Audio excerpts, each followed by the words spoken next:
Hi everyone, I will show you how to clear Facebook history at once. First of all, open your Facebook app, then tap the search icon on the top right. Now you can see the option the see all in the top right. Now tap it.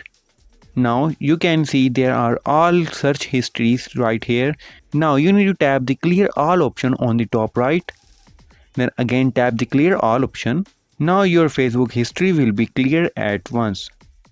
If there is a problem with this video, so ask in the comment. Any problem related to social media and internet, let us know in the comment bar so we can make a video on it.